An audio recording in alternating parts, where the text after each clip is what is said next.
Alright everyone, we are back with more FF14. We just took down Leviathan. Meerkat's done being so cute for now. Oh, we're gonna get a level 90 weapon now. Unfortunately, this won't be better than what we got, but...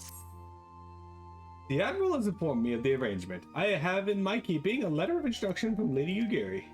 To the south stands a gate leading to a pier of smaller fishing vessels. Look for an inconspicuous here and there, and represent him a letter. He serves as gatekeeper of sorts. Now, before you go, I'm obliged to remind you that the members of the fraternity to which you would be introducing abide in the shadows of limits in society. They value their independence more highly than pirates, and are united by a bond stronger than mithril. To wit, they are invariably wary of new faces. Though it be penned by the Admiral herself, mere words on parchment will get you only so far into their confidence. You must work for every ounce of trust they place in you. But here is the letter. Go to the aforementioned place and show it to the aforementioned man. Oh, and good luck. The guy showed up to replace the blower in your furnace. You're shocked. I'm also shocked to hear that. But hey, good. Maybe they're actually learning to be nice. Anyway guys, this is actually just the introduction to the Rogues Guild to let people know, hey, rogues exist. Now, we've already been hanging out with these people since, well, we've already unlocked the rogue job. We've leveled it up to 45, I think. At the end of stream, we'll get another, one of their quests done.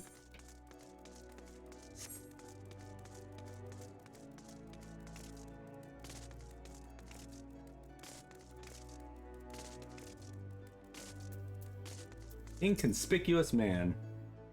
Got business with me, venture? A letter penned by Admiral Mervid, introducing Ugiri to Doman of Doman to the members of Limsumlin's as yet unnamed secret fraternity. Hang on a sec.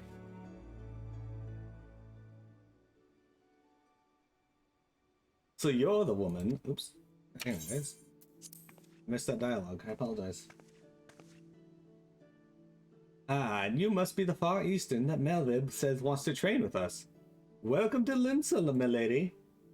I am Ugiri of Doma. 'Tis an honor to make your acquaintance. I must confess, when I first learned of your organization, I had certain preconceptions as to the nature of your membership. It would seem I was mistaken. You're not the first person to say that. Last, Limsa is a city of pirates, to be sure, and pirates don't give two fucks about keeping a spotless reputation. They hardly need a secret society to do their dirty work. Might as my people and I keep to the shadows, but we've got nothing to be ashamed of. It's simply better for business that we remain unseen. And so you have developed fighting techniques suited to this purpose. I see. Know that the practitioners of my art, too, are denizens of the shadow. 'Tis in stealth that our strength lies. There is much we might learn from one another, I think. Then what in seven hells are we waiting for? If you'd come with us, Ugiri of Do-What's-It, we can get acquainted in more private surrounds. That didn't come out right, did it? Lady Miro, I shall remain with these people for a time, that I might study their ways. Though I am loath to be separated from my countrymen, I take solace in the knowledge that they are in the best of hands. You have been a true friend to us Domans. No words would suffice to express my gratitude. Ere long, I hope to begin imparting my martial knowledge to the people of Eorzea. When that time comes, it would be my honor to welcome you as a student. Haha, little do you know, Ugiri, I already know your arts. I'm already well trained in the blade.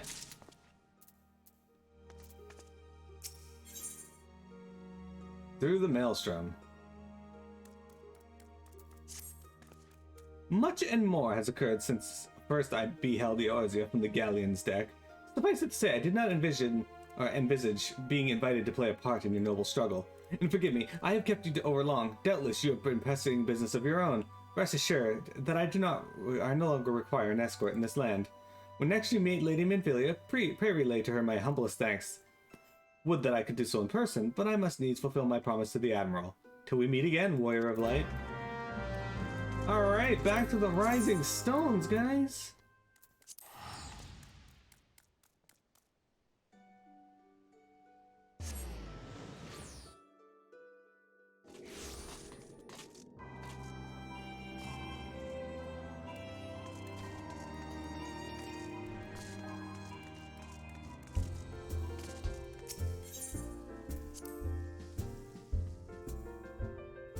Yeah, so I think this is the end of patch 2.2 here, guys. Fortunately, waiting on Leviathan only set me back like 7 minutes, so that's honestly not the worst thing.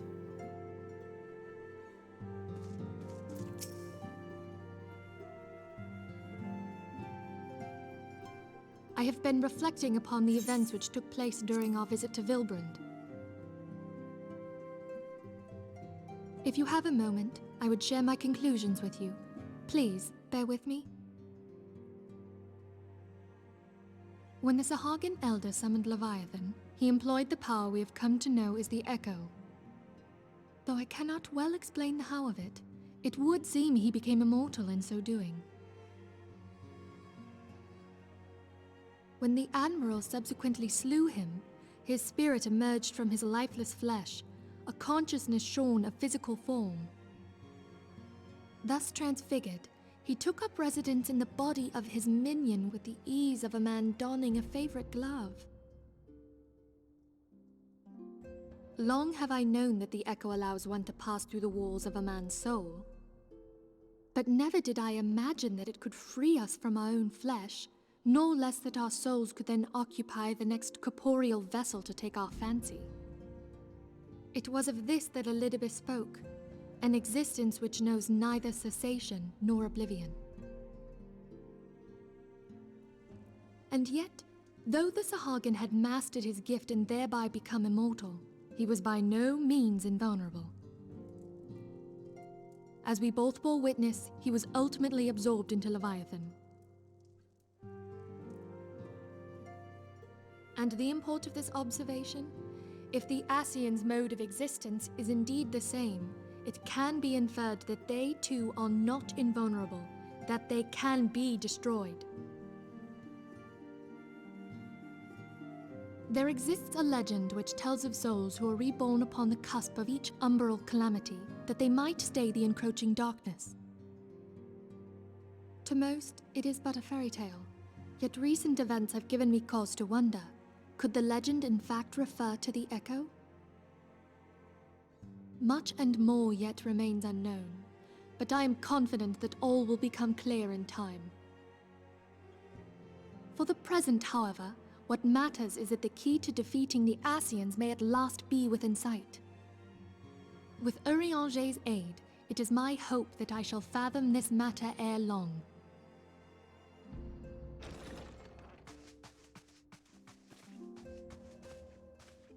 Oh, I was just about to send for you, my friend.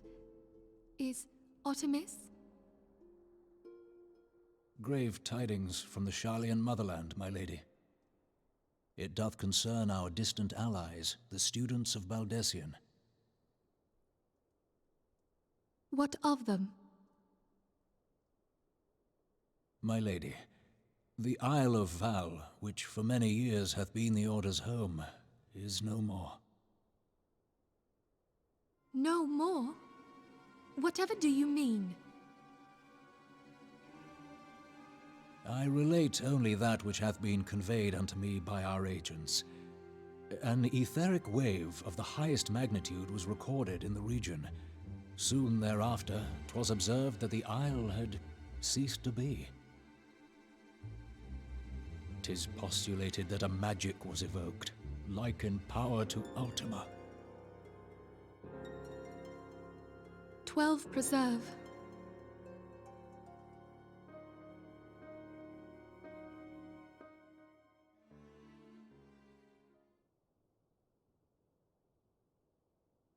If there are no other matters, I move that today's meeting be adjourned.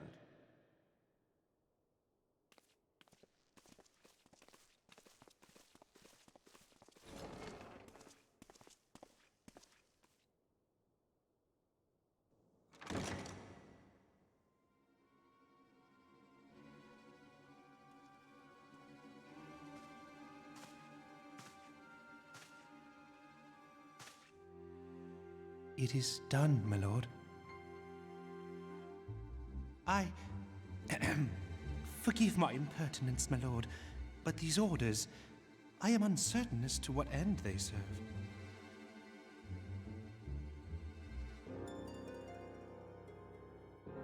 revolution.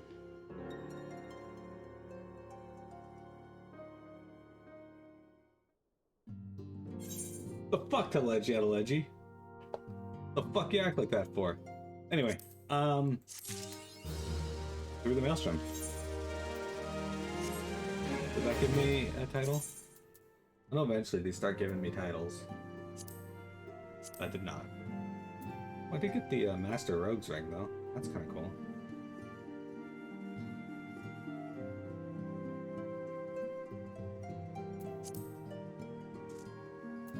Okay, so guys, we just found out what happened to the Isle of Owl. As you recall, building up to this point, we've been trying to contact the students of Baldesion, but they haven't been answering. Turns out their entire fucking island that serves as their headquarters has been obliterated. With a power like that unto Ultima. If you recall, the Ultima weapon used it. Our friends, the very isle itself, everyone and everything.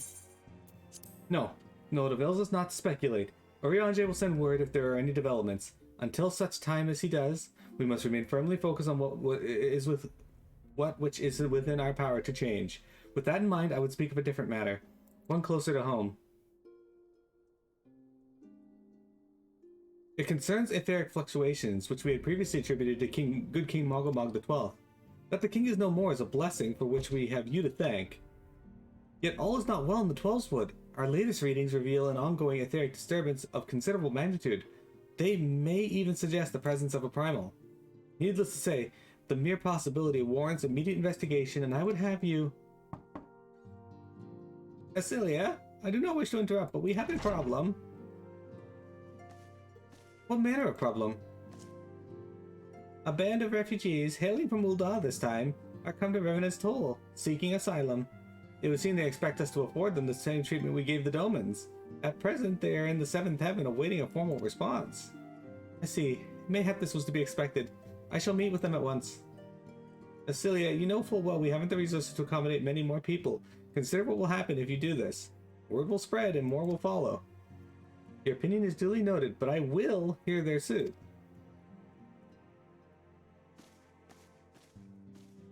Miro, I should be grateful for your presence at this meeting.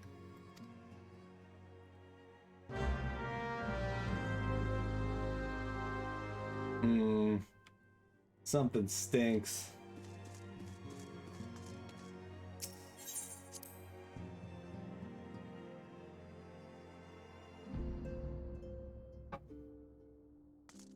Okay.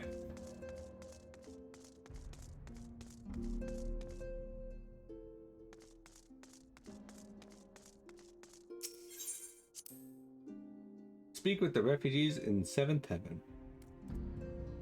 Alright, where are they?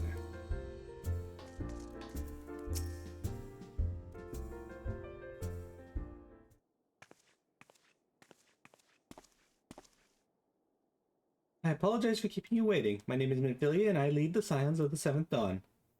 Well, be praised, it is you! We're ready and willing to work, same as the Domans. Just give us a task and we'll see it done. Pray, calm yourselves. I appreciate your enthusiasm, but I know not of your situation.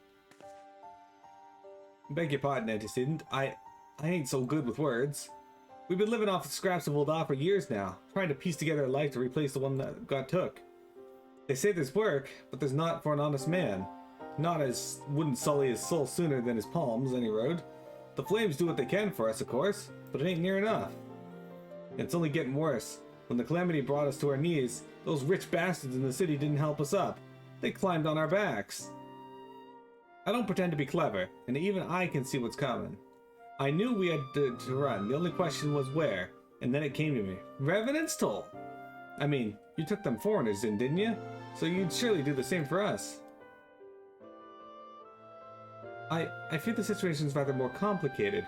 While it is true that we accepted the Doman's petition for aid, that decision was the product of extraordinary circumstances. I sympathize deeply with your plight, but pray understand that it is not possible for an organization of our means to aid all who have been affected by the calamity. And so it is great regret that I must deny your request.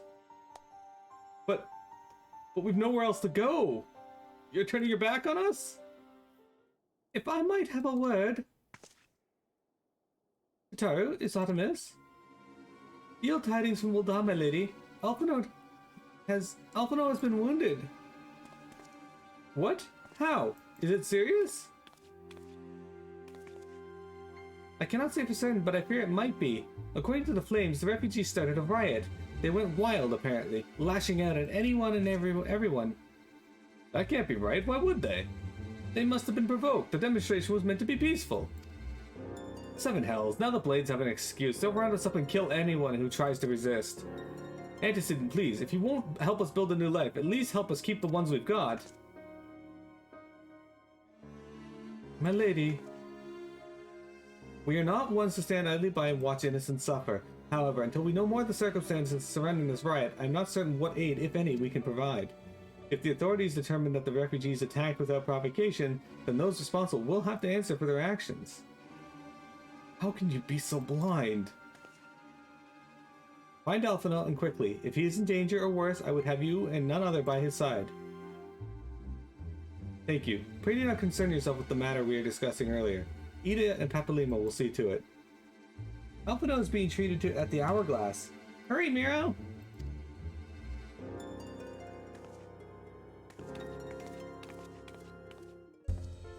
I feel bad for them because, like, they came all this way, but they were sent here because of Telegia, I feel.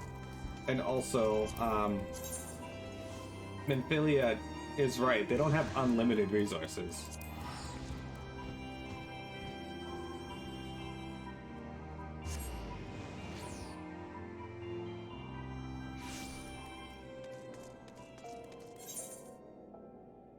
Alright, I'm gonna go to the Adventurers Guild. A Salamence got away, guys. I'm surprised you guys let Vector's favorite Pokemon get away again.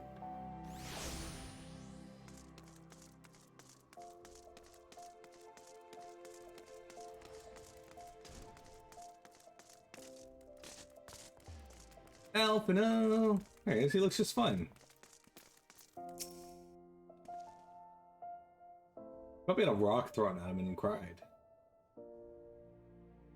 Come, you must have gathered by now that Tataru is given to exaggeration. As you can see, I am quite well. Ul'dah, on the other hand, is not. This riot was anything but an isolated incident. There is a restlessness in the air. Tensions long simmering are at last threatening to boil over.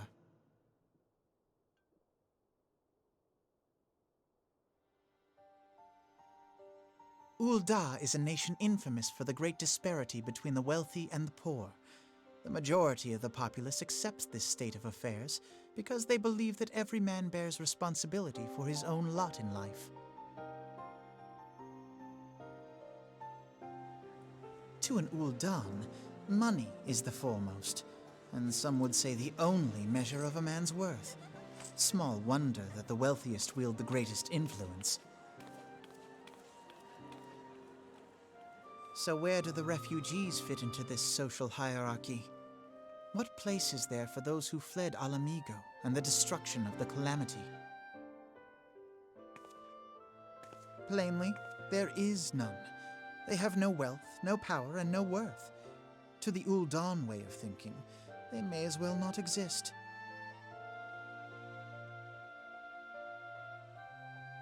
Choosing to ignore their existence, however, is patently not an option.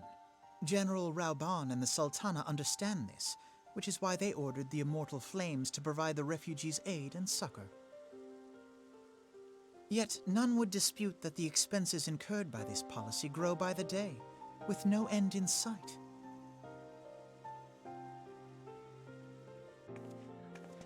This has prompted more and more Ul'dans to question their obligation to aid these worthless wanderers. While more and more refugees have come to resent their treatment at the hands of the sneering citizenry.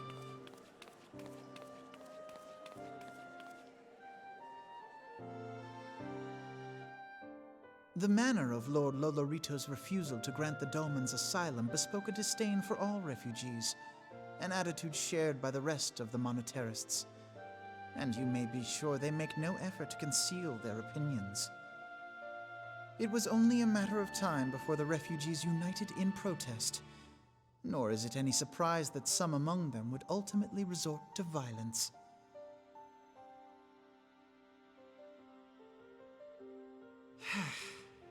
That the immortal flames should choose this of all occasions to engage in joint training exercises with the other Grand Companies.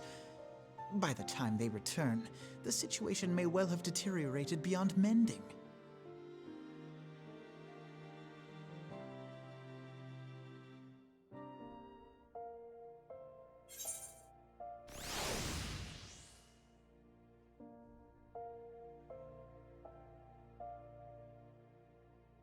This strikes eerily familiar to some certain real-life situations happening around the world. Hey look, a knock ring. Alphino wishes to investigate the circumstances surrounding the riot. As I told you before, it was all but inevitable that an incident of this kind would eventually occur given the rising tensions within the Sultanate. Nevertheless, I have reason to believe that this particular riot may not have been begun spontaneously. Have I piqued your curiosity? Good. Then I will accompany you. Then you will accompany me to the Hall of Flames. I would hear what General Raban has to say on the matter. Sure.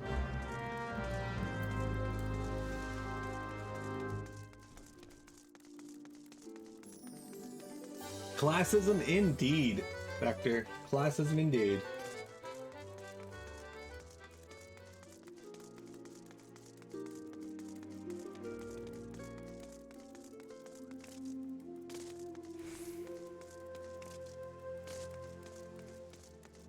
Look at this guy. He's got some pretty wings.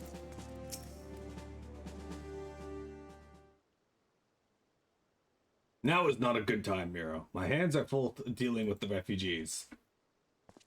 Precisely the matter we wish to discuss, General. Alphino, back on your feet already? You may credit my swift recovery to your Cherusians.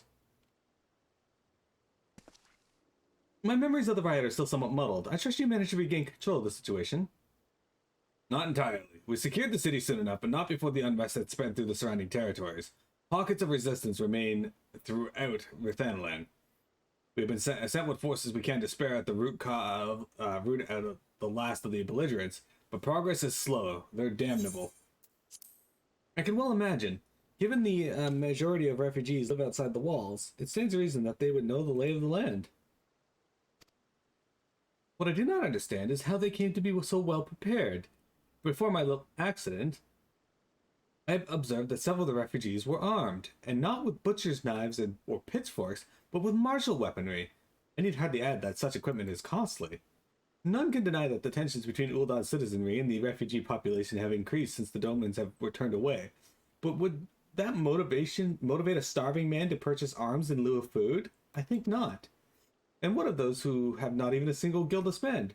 Who could not survive without the aid provided by the immortal flames?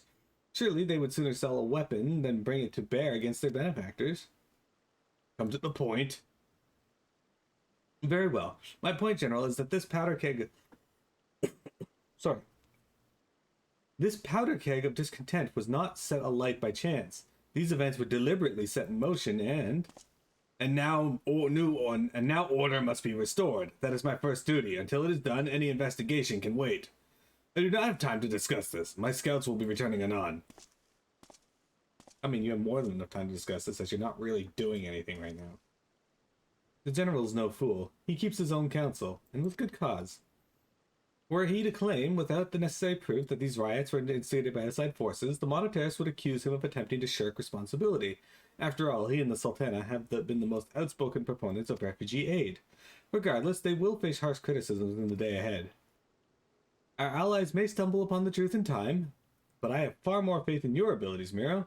Therefore, I propose we conduct our own investigation, independent of the authorities. To that end, I would have you make inquiries in the settlements suspected of harboring belligerents. Commander Swift will know which they are. He may balk at the request for such information, but I have no doubt you can persuade him with your silver tongue. I, meanwhile, shall seek answers in my own way, after which we can regroup and share our findings. Well then, shall we? So, in MMO speech, it's Miro, go out and do all the investigation, and I'll do nothing.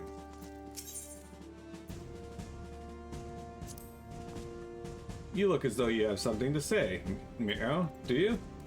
What you ask is no simple favor. Were such information to fall into the wrong hands, the lives of countless soldiers would be at risk. Even so, there is wisdom in your words. An able individual might be better suited to the task than a regiment. Very well. The Brass Blades have reported suspicious activity in the vicinity of Lost Hope. It may be unrelated to the recent events, but we doubt it. I suggest you begin by speaking to the Blades posted there. Okay. So Lost Hope is a small fishing village by Horizon, I'm fairly certain. We didn't really have any cause to go down there.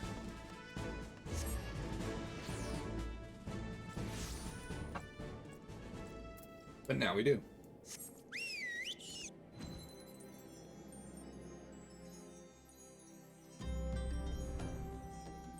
Easier to just go through the tunnel, I think, than to fly over it.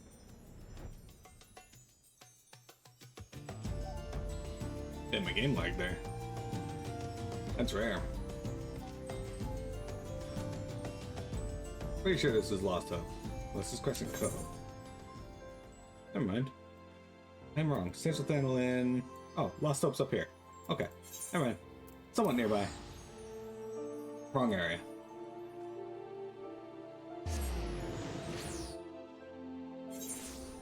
Wrong area. Okay, pick. There's some Amalja hanging out up there, though. Another tent city. Hey, it's Leofric. Friend of the Sultanate, are we? I take it this means someone has read my report. The refugees who left the merchant haven't yet to return, and I'm increasingly concerned that Zazawaka's suspicions were correct. You haven't the foggiest what I'm talking about, do you? Never mind. Speak with Zazawaka. He will explain everything. What brings you here, adventurer? A search for refugees? Well, then you come to the right place. Ah, you mean those refugees? Oh no, you won't find them here. Most of the people of Lost Hope have come to accept their situation and are content to pass their days in peace and quiet. Outsiders have trouble understanding that, like the merchant who passed through recently. Gregarious fellow, but awfully opinionated. Can't say I was sad to see him go.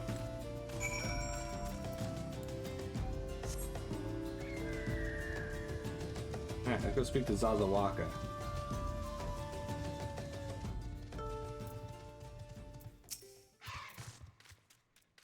Ah, don't hurt me! I'm not one of them! Beg your pardon? You're not a flame? I see. If Leofric bid you speak with me, then I take it you've agreed to help. 12 be praised for that, because we haven't a moment to waste. Everyone knows the flames are on the march. The others have fallen under the fanatic's spell, but not I. Promises of revolution and retribution, of holding the ruling class to account and taking that which is owed? Ha! A childish fantasy. I did everything I could to dissuade the others from leaving, but few would heed my word. Now that one of our idealists has returned, however, the madness of the merchant's plan is plain for all to see. Look behind yonder tent, and you will understand why. Even now, he babbles incoherently, so traumatized is he by the bloodshed he witnessed. Try as I might, I can make little sense of his words beyond the fact that he was not alone in surviving. Yet, I have no doubt that the merchant will lead the remainder to their doom. I beg of you, find them before he does. Hey, that's not right. The merchant is a good man. I only know this because he's my character in Ragnarok Online. I made a merchant called the Merchant. What are you doing? Don't draw! Don't draw! Don't draw! Don't draw! Don't draw! Why didn't you run away with me? So we could have escaped together. Then you'd be here with me. Be here to soothe me. Why did you have to stay and leave me alone?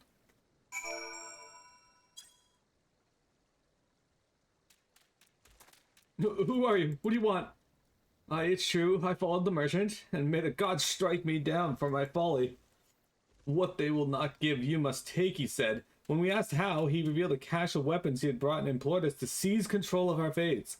I thought about running and then and there, but the others were so excited. He split us into two groups, sent us off on our own. But when the flames found us, we didn't know what to do. Our leader tried to parley with theirs, but then they started arguing, and then fighting. And then everyone was fighting, and the flames were shouting to give no quarter, and... Oh gods, the other group. They're still out there. If we don't stop them, they'll be massacred like mine was. Well, that's great.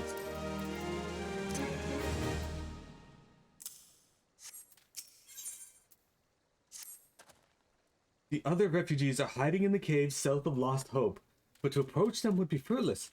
They would sooner call us agents of the Sultanate and try to kill us than listen to reason. Why, the twins might even deign to do the deed themselves.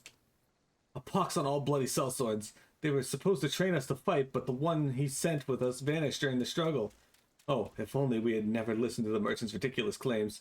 He said our cause was righteous, that the gods would never suffer us to be defeated. Though if they were forced to confront reality, that's it. Challenge the twins into combat and show my brethren that the strongest warriors are no match for one woman. Mayhap then they would agree to lay down their arms and renounce this plot. Oh, okay, so we gotta go beat up some refugees? Okay. I suppose it's better than letting them rush off and die, though. We'll just use the flat end of our axe. In this cave... He's at. Hey there, Mr. Refugee. Wanna fight? 7 hells, they found us! Everyone, grab your gear and make for the rendezvous point! Well, that's your game, is it? Sorry to disappoint you, lass, but we're more than willing to kill you ourselves. Disturbing. Alright, well... You're level 50 refugees, though. Like, they're pretty tough. All these guys are just sitting on the rocks.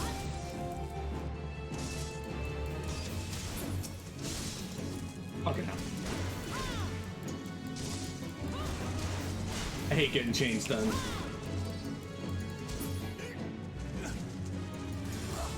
Oh, hey, dude.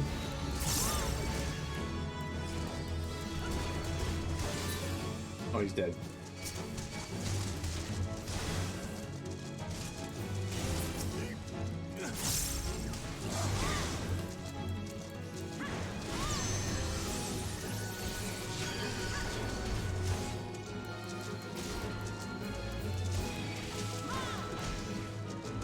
Why didn't my combo? Oh, you know why? Because he has high to dodge on. I didn't see what I missed.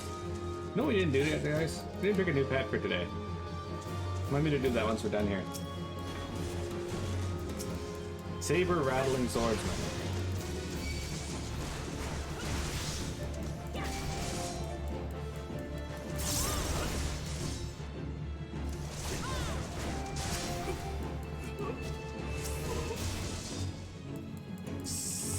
Shield wrapping swordsman.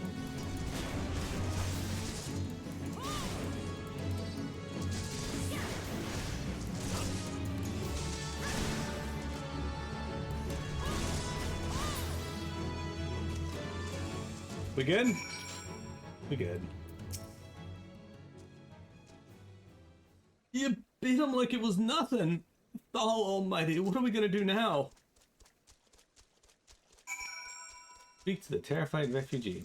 Okay, so we're gonna head back over that way, but we're not actually gonna talk to him just yet, as it is break time. We still got about an hour and a half left to stream, so we got a lot of time to make a lot of progress here, guys. Which is great for us, because there's a lot of content to get through in this game. And the story just gets better and better. We got, you know, it's got its peaks and valleys, but pay attention to the story, guys. You won't be disappointed by the end, I promise. And by the way, we gotta pick a new pet for today. Forgot about that. Today's pet is the wind-up airship again. Okay. RNG decides. Okay, give me a sec, guys. We'll be right back.